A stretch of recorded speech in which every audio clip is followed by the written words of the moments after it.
If you have a group of people, a team, or a class that you frequently need to email, you can set up a contact group through Outlook 2016. This can be helpful if you find yourself frequently needing to contact this group, such as a team or even a group of parents. Creating a contact group allows you to quickly send an email without having to type in individual email addresses each time. So to go ahead and start this process, click on the Outlook 2016 icon for your desktop. This is going to open up your email. And if you look on the bottom, you're going to see a couple of different icons. You're going to want to click on the one that is People.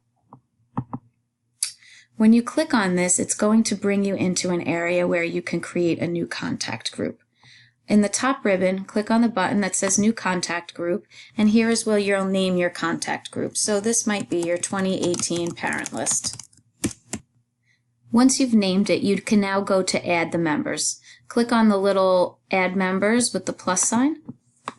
From here, you can determine where you would like to add your contacts from. If you already have them in your Outlook contacts, maybe it's a group of teachers, you can get them by clicking on Outlook Contacts and scrolling through a list of people.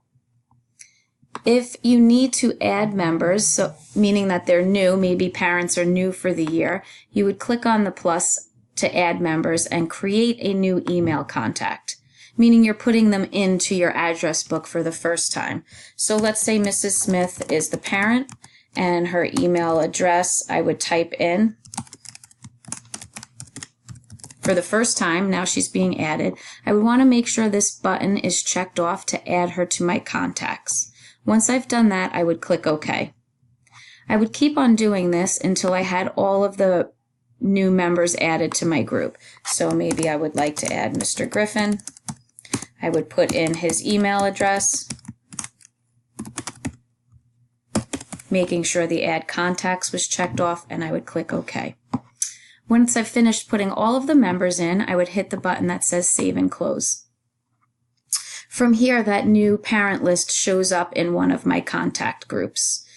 If I click on that and scroll over all of these little initials, I'll see that these are the people that were just entered.